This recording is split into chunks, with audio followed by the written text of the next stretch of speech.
নমস্কার, তোমাদের প্রত্যেককে স্বাগত জানাই ক্র্যাক ডাব্লিউবি এক্সাম ইউটিউব চ্যানেলে। তোমাদের পিএসসি মিসলেনিয়াস পরীক্ষাকে টার্গেট করে লাস্ট মিনিট সাবজেক্ট ওয়াইজ যে ম্যারাথন ক্লাসগুলো আমাদের আসছে, প্রত্যেকটি বিষয়ভিত্তিক ক্লাস ইতিমধ্যে আমাদের চলছে।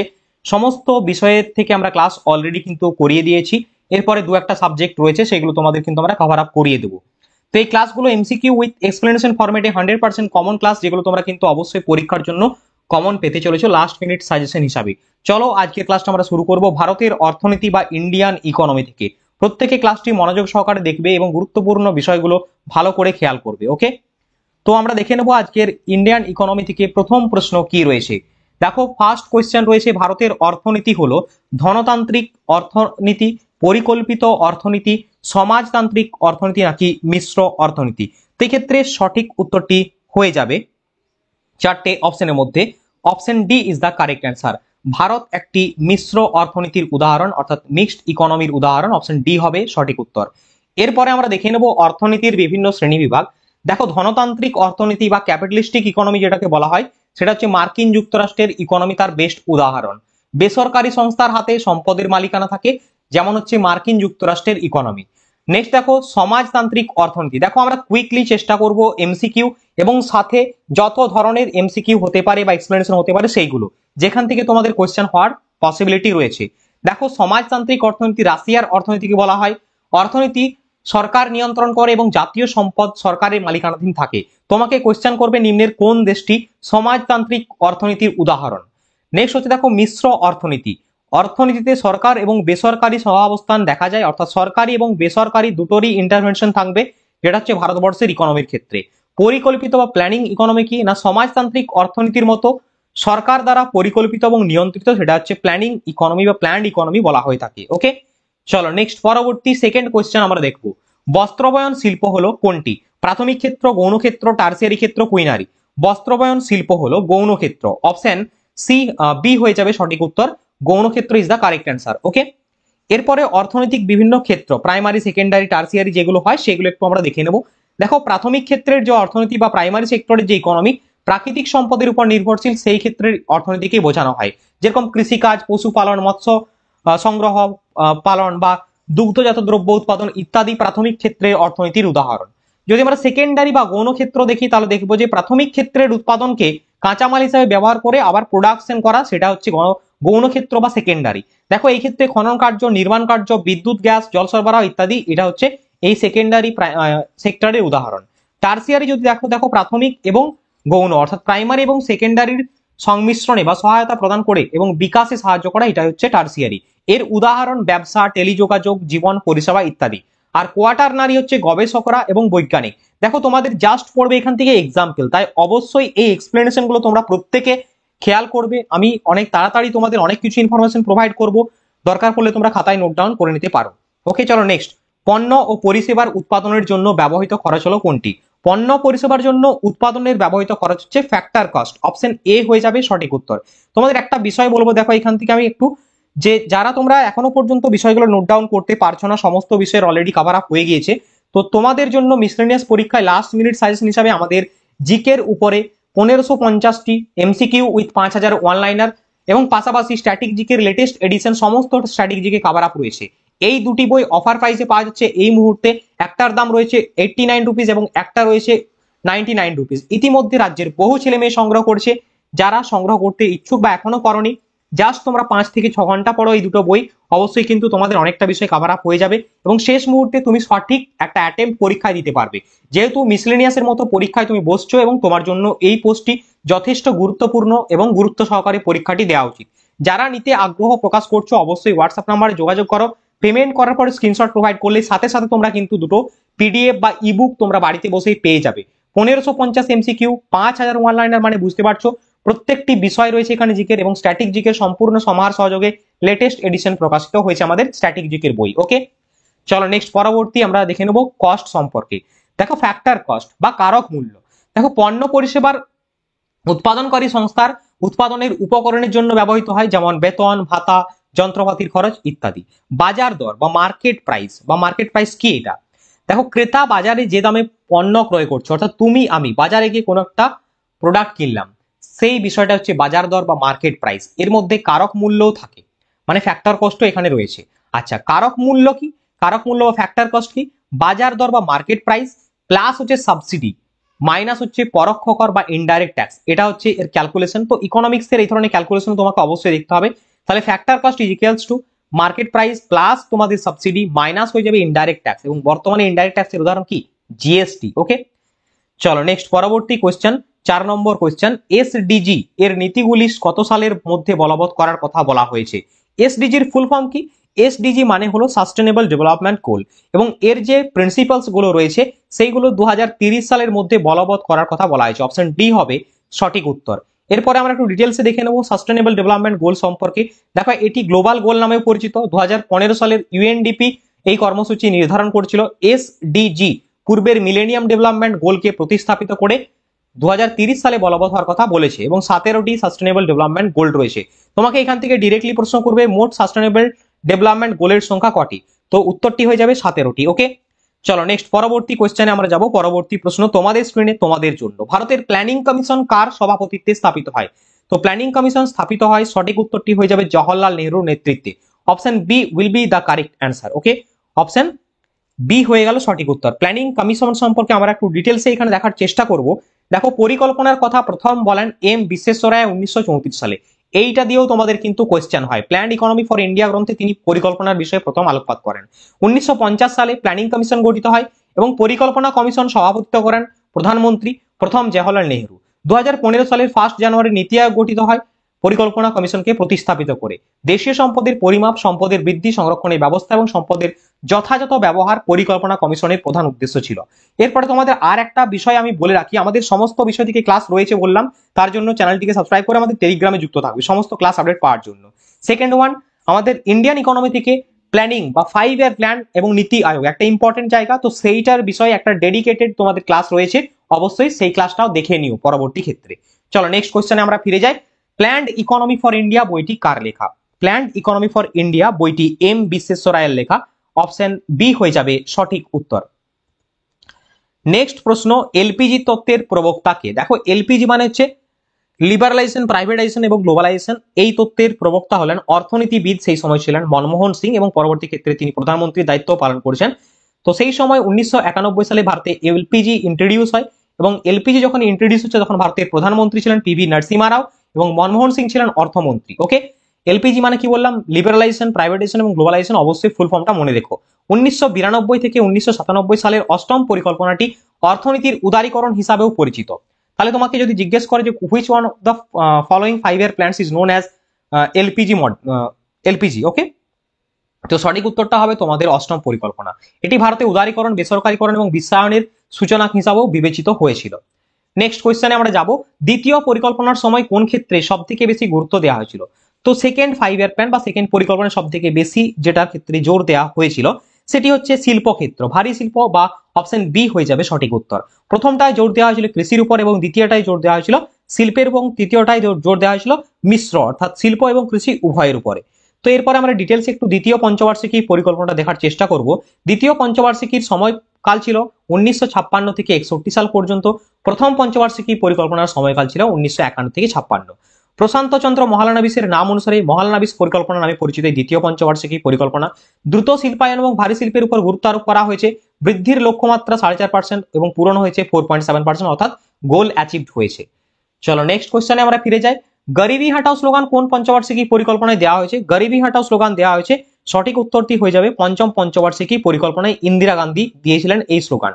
ডিটেলসে আমরা দেখার চেষ্টা করব পঞ্চম পঞ্চবার্ষিকী পরিকল্পনা সম্পর্কে, কারণ এটা হচ্ছে মোস্ট ইম্পর্টেন্ট একটা 5 ইয়ার প্ল্যান। এর সময়কাল ছিল 1974 থেকে 78। পঞ্চম পঞ্চবার্ষিকী পরিকল্পনা দারিদ্র দূরীকরণ এবং স্বনির্ভরতা অর্জনের উপর জোর দিয়েছে গরিবি হটাও। দেখো, পঞ্চম পঞ্চবার্ষিকী পরিকল্পনা সময়ের বা মেয়াদের পূরণের আগেই শেষ হয়ে যায়, তার জন্য দেখো 74 থেকে 78 এই পরিকল্পনা টেনিওর ছিল। পঞ্চম পঞ্চবার্ষিকী পরিকল্পনা ডিডি ধর মডেলকে ভিত্তি করে গড়ে উঠেছে, এবং নবনির্বাচিত মোরারজি দেশাই সরকার 1978 সালে এই পরিকল্পনাটি বন্ধ করে দেয়, তাই এই পরিকল্পনা প্রোগ্রামটি আগেই শেষ হয়ে যায়। ওকে, চলো next question. Mid day meal প্রকল্প প্রথম কোন রাজ্যে চালু হয়? তামিলনাড়ু, অন্ধ্রপ্রদেশ, কর্ণাটক, পশ্চিমবঙ্গ। সঠিক উত্তরটি তোমাদের জন্য হয়ে যাবে option A is the correct answer. তামিলনাড়ুতে ভারতে প্রথম মিড ডে মিল প্রকল্প চালু হয়। যদি আমরা ইন ডিটেলস দেখার চেষ্টা করি মিড ডে মিল প্রকল্প সম্পর্কে, অনেক তথ্য তোমরা এখানে পাবে। দেখো, 1925 সালে মাদ্রাজ কর্পোরেশন দ্বারা মিড ডে মিল প্রোগ্রাম শুরু হয়েছিল, খুব ভালো করে। মিড ডে মিল প্রকল্প আলাদা আর প্রোগ্রাম আলাদা। 1925 সালে মাদ্রাজ কর্পোরেশনের দ্বারা মিড ডে মিল প্রোগ্রাম শুরু হয়েছিল প্রথম। পরবর্তী ক্ষেত্রে 1962-63 সালে তামিলনাড়ু তৎকালীন মুখ্যমন্ত্রী কে কামরাজ আনুষ্ঠানিকভাবে চেন্নাইতে এই পরিকল্পনাটি বা প্রকল্পটিকে শুরু করেন। পরে তা তামিলনাড়ু সমস্ত জেলায় প্রসারিত হয়। 1995 সালে কেন্দ্রীয় সরকার প্রাথমিকভাবে শিক্ষার্থীদের জন্য পুষ্টি সহায়তার জন্য জাতীয় প্রোগ্রাম হিসাবে চালু করেছিল অষ্টম পরিকল্পনাকালে এই যে মিড ডে মিল প্রকল্প, এবং তারপরে সারা ভারত জুড়ে এটা ইমপ্লিমেন্ট করা হয়। প্রথম হয়েছিল তামিলনাড়ুতে। 2007 সালে নাম পরিবর্তন করে মিড ডে মিল প্রকল্প করা হয়েছে এবং এই প্রকল্পটি জাতীয় খাদ্য সুরক্ষা আইন 2013 আওতায় রয়েছে। পশ্চিমবঙ্গে মিড ডে মিল প্রকল্প চালু হয় 1995 সালের 15ই আগস্ট। ওকে, চলো নেক্সট পরবর্তী কোয়েশ্চেন কি ক্লাস প্রত্যেকের ভালো লাগছে তো? যদি ভালো লাগে অবশ্যই লাইক করবে এবং চ্যানেলটিকে প্রত্যেকে আমি রিকোয়েস্ট করবো সাবস্ক্রাইব করে রেখো। তোমরা অনেকে ক্লাস দেখো বাট সাবস্ক্রাইব করো না, কেন না কে জানে? সাবস্ক্রাইব করলে টাকা লাগে নাকি? মনে হচ্ছে টাকা লাগে, নাহলে তোমরা প্রত্যেকেই করে দিতে। ওকে, চলো 11 নম্বর প্রশ্নের উত্তর দাও। নীতি আয়োগ কবে গঠিত হয়? নীতি আয়োগ গঠিত হয় national institution for transforming India 2015 সালের 1 জানুয়ারি গঠিত হয় এবং এটা রিপ্লেস করে কাকে? এটা রিপ্লেস করে হচ্ছে 5 ইয়ার প্ল্যান, যা প্ল্যানিং কমিশন ছিল আমাদের। ওকে, নীতি আয়োগ সম্পর্কে আমরা একটু দেখবো। NITI Aayog national institution for transforming India 2015 সালের 1 জানুয়ারি নীতি আয়োগ প্রতিস্থাপিত হয়। সভাপতি হচ্ছেন প্রধানমন্ত্রী। এটি হচ্ছে ফুল টাইম সংস্থা। নীতি আয়োগের 7টি পিলার রয়েছে এবং নীতি আয়োগের বর্তমান সিইও হলেন BVR সুব্রমণিয়াম। ওকে, চলো নেক্সট। ভারতে স্থাপিত প্রথম ব্যাংক হলো কোনটি? Hindustan bank, reserve bank, imperial bank, Punjab bank. দেখো তোমাদের যে কোনো এক্সাম, পিএসসি এক্সাম বা অন্যান্য এক্সামের জন্য ব্যাংকিং সিস্টেম অবশ্যই ইম্পর্টেন্ট, পাশাপাশি 5 ইয়ার প্ল্যান ইম্পর্টেন্ট এবং ইকোনমিক্সের বেসিক ধারণা, এগুলো মেন জায়গা। ওকে, তো সেইভাবেই তোমাদের ক্লাসটা ডিজাইন করা হয়েছে। সমস্ত কোশ্চেনের মান সেইভাবে স্ট্যান্ডার্ড অনুযায়ী রাখা হয়েছে। ভারতের স্থাপিত প্রথম ব্যাংক হলো, সঠিক উত্তরটি হয়ে যাবে Hindustan bank. Option A is the correct answer. এরপরে আমরা একটু ব্যাংকিং ব্যবস্থা সম্পর্কে দেখবো ভারতে। দেখো ভারতের প্রথম ব্যাংক হচ্ছে হিন্দুস্তান ব্যাংক। কত সালে প্রতিষ্ঠিত হয়? 1770 সালে। এরপর 3টি প্রেসিডেন্সি ব্যাংক প্রতিষ্ঠিত হয়। কি কি bank sir? Bank of Calcutta, bank of Madras এবং ব্যাংক অফ বোম্বে। কত সালে? ব্যাংক অফ ক্যালকাটা প্রতিষ্ঠিত হয় 1806 সালে, ব্যাংক অফ মাদ্রাজ প্রতিষ্ঠিত হয় 1843 সালে, ব্যাংক অফ বোম্বাই প্রতিষ্ঠিত হয় 1840 সালে। এই 3টি ব্যাংক মিলে ইম্পেরিয়াল ব্যাংক অফ ইন্ডিয়া গঠিত হয় কত সালে? 1921 সালে। ওকে, আশা করছি প্রত্যেকে বুঝতে পেরেছো। চলো নেক্সট। আচ্ছা, পরবর্তী কোশ্চেন আমাদের অবশ্যই রয়েছে। তার আগে তোমাদের আর একটা বিষয় বলে দিই। কারেন্ট অ্যাফেয়ার্স নিয়ে বহু পরীক্ষার্থী চিন্তিত অবস্থায় রয়েছে। চিন্তা হওয়াটাই স্বাভাবিক, কারণ কারেন্ট অ্যাফেয়ার্স থেকে মিসলেনিয়াস পরীক্ষায় 12 থেকে 14টি বা 10টি এভাবে কোশ্চেন কিন্তু ঘুরিয়ে ফিরিয়ে আসে। তো কারেন্ট অ্যাফেয়ার্স মোস্ট ইম্পর্টেন্ট একটা জায়গা, কারণ তোমাকে এই এক্সামটি ক্র্যাক করতে গেলে এই বিষয়টিকে এড়িয়ে গেলে চলবে না। কমপ্লিট কারেন্ট অ্যাফেয়ার্স এর সমাহার তোমরা এই ইবুকের মাধ্যমে পেয়ে যাবে, যেখানে জানুয়ারি 2023 থেকে 24 আগস্ট পর্যন্ত, মানে 2024 আগস্ট পর্যন্ত complete current affairs with most trending topic তোমরা পেয়ে যাবে এই ইবুকের মাধ্যমে। এই বুকটি তোমরা যারা নিতে ইচ্ছুক অবশ্যই হোয়াটসঅ্যাপ করতে পারো। অফিসিয়াল প্রাইস 2745 রয়েছে, বাট তোমরা অফার প্রাইজের বিনিময়ে মাত্র 99 টাকায় সংগ্রহ করতে পারবে।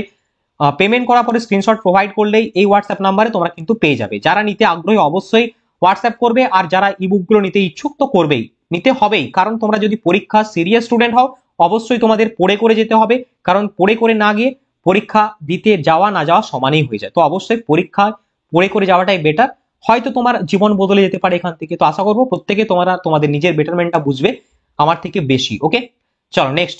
পরবর্তী কোশ্চেন 13 নম্বর প্রশ্ন। কত সালে ভারতে 14টি ব্যাংকের জাতীয়করণ করা হয়? মোস্ট ইম্পর্টেন্ট কোশ্চেন, প্রত্যেকে স্টার মার্ক করে দাও। জাতীয়করণ 14টি ব্যাংক হয়েছিল 1969 সালে। অবশ্যই পরীক্ষাতে বারবার আসে। Option B is the correct answer. এরপরে আমরা ডিটেলসে দেখার চেষ্টা করব ব্যাংক জাতীয়করণ সম্পর্কে। ভালো করে ফোকাস করবে, এখানটায় অনেকগুলো প্রশ্ন হয়। দেখো 19 জুলাই 1969 সালে ভারত সরকার 14টি বৃহত্তম বাণিজ্যিক ব্যাংকে জাতীয়করণ করেছিল। জাতীয়করণ ব্যাংকিং সংস্থাগুলি অধ্যাদেশ 1969 এর মাধ্যমে এই জাতীয়করণ বা ন্যাশনালাইজেশন করা হয়। এটি ছিল সেই সময় ভারতের প্রধানমন্ত্রী শ্রীমতী ইন্দিরা গান্ধীর সময় গৃহীত একটি সিদ্ধান্ত, এবং ঋণ দানকারীদের দেশে ব্যাংক আমানতের 80% বেশি ছিল এখানে। 1980 সালে আরো 6টি ব্যাংক জাতীয়করণ করা হয় এবং বর্তমানে 12টি জাতীয়করণকৃত ব্যাংক রয়েছে বর্তমানে যদি দেখি। ঠিক আছে, 1980 সালে আরো 6টি করা হয় এবং 1969 পর্যন্ত ভারতীয় স্টেট ব্যাংক একমাত্র ব্যাংক ছিল যেখানে হচ্ছে মালিকানাধীন ছিল না। 1955 সালে জাতীয়করণের আগে ইম্পেরিয়াল ব্যাংক নামে পরিচিত ছিল। চলো নেক্সট। আরবিআই এর প্রথম অধ্যক্ষ ছিলেন কে? আরবিআই এর প্রথম ভারতীয় অধ্যক্ষ ছিলেন কে? তো আরবিআই এর প্রথম ভারতীয় অধ্যক্ষ, সঠিক উত্তরটি হয়ে যাবে C D Deshmukh. Option B is the correct answer. যদি আমরা আরবিআই সম্পর্কে বা রিজার্ভ ব্যাংক অফ ইন্ডিয়া সম্পর্কে দেখি তাহলে অনেকগুলো তথ্য পাবো। খুব ভালো করে এখানটায় ফোকাস করো, প্রত্যেকটা স্লাইডে ইম্পর্টেন্ট, কারণ লাস্ট মিনিট সাজেশন ক্লাস মানে বুঝতে পারছো সমস্ত পরীক্ষার জন্য ইম্পর্টেন্ট। এবং আমাদের ইবুকের জন্য হোয়াটসঅ্যাপ নাম্বার দেওয়া রয়েছে, এই সমস্ত বিষয়ের সমাহার প্লাস তোমরা আরো এক্সট্রা ইনফরমেশন সহযোগে তোমরা পেয়ে যাবে সমস্ত বিষয়গুলো। তো অবশ্যই হোয়াটসঅ্যাপ করতে পারো। দেখো আরবিআই সম্পর্কে আমরা বলে দিই, 1934 সালে আইনের দ্বারা 1935 সালে হিল্টন ইয়াং এর সুপারিশে আরবিআই প্রতিষ্ঠিত হয়। 1935 সালের 1 এপ্রিল এটি কাজ শুরু করে এবং আরবিআই জাতীয়করণ করা হয় 1949 সালে। তাহলে আরবিআই কবে ন্যাশনালাইজেশন হয়? 1949 সালে। সদর দপ্তর কোথায়? প্রথম দিকে ছিল কলকাতা, পরবর্তী ক্ষেত্রে মুম্বাইতে স্থানান্তরিত হয় 1937 সালে। প্রতীক হচ্ছে কি? বাঘ ও তাল গাছ। আরবিআই এর প্রথম অধ্যক্ষ অসবর্ন স্মিথ এবং প্রথম ভারতীয় অধ্যক্ষ সিডি দেশমুখ, প্রথম প্রধানমন্ত্রী অধ্যক্ষ মনমোহন সিং এবং বর্তমান অধ্যক্ষ শক্তিকান্ত দাস। 1 টাকা বা তার কম টাকার নোট ও কয়েন বাদে সমস্ত কাগজ, নোট ও কয়েন ছাপায় হচ্ছে আরবিআই। ওকে, চলো নেক্সট কোশ্চেনে আমরা যাব। আরবিআই যে সুদের হারে ব্যাংকগুলোকে ঋণ দেয় তা হলো কি? Repo rate, reverse repo rate, MSF নাকি সিআরআর? দেখো ইকোনমিক্স এর ধারণায় এই সমস্ত বিষয়গুলো ইম্পর্টেন্ট, বেসিক জিনিস, যেটা হচ্ছে রেপো রেট। রেপো রেট কি? আরবিআই বললো আমার কাছে টাকা আছে, বিভিন্ন ব্যাংকে বললো ও ব্যাংক তুমি আমার কাছ থেকে টাকা নাও, কিন্তু টাকা তুমি নিবে একটা নির্দিষ্ট পার্সেন্টেজ বা সুদের হারে, সেই পার্সেন্টেজটি তোমাকে নির্দিষ্ট সময় অনুসারে পে করতে হবে। এবং ব্যাংকগুলো বললো হ্যাঁ আমাকে আরবিআই দিন, আমিও পাবলিককে টাকাগুলো দিয়ে সেখান থেকে সুদ তুলবো। তাহলে এইভাবে একটা বিষয় চলে। তাহলে যখন আরবিআই কোনো ব্যাংককে ডিরেক্টলি টাকা দিচ্ছে নির্দিষ্ট সুদের হারে, সেইগুলো হচ্ছে রেপো রেট নামে পরিচিত, অর্থাৎ অপশন এ হয়ে যাবে সঠিক উত্তর। ঠিক আছে, আবার একটা হয় রিভার্স রেপো রেট। এই রিভার্স রেপো রেট কি? রিভার্স রেপো রেট মানে যখন ব্যাংকগুলোর কাছে অনেক টাকা আসে তখন তারা স্বল্প সময়ের জন্য আরবিআই কে বলে যে আরবিআই আমি তো তোমার কাছে এতদিন ধরে টাকা নিচ্ছি, তাহলে এখন তুমি আমার কাছে কিছু টাকা নাও, আমার এখন টাকা বেড়ে গেছে। তখন আরবিআই বলছে হ্যাঁ দাও। তখন ব্যাংকগুলো বলছে যে টাকা দিতে পারি কিন্তু কিছু টাকা আমাকেও সুদ হিসেবে দিতে হবে। আরবিআই বললো ওসব চলবে না, কিন্তু নিজেদের মধ্যে মানিয়ে নিয়ে আরবিআইও কিছু পরিমাণ সুদ দেয় এবং সেটা অবশ্যই রেপো রেটের তুলনায় কম হয়, এবং সেই বিষয়টা হচ্ছে রিভার্স রেপো রেট, মানে রেপো রেটের উল্টোটা। ওকে, আশা করছি ইকোনমিক্সের এই কনসেপ্টটা তোমরা ভালোভাবে বুঝতে পারলে।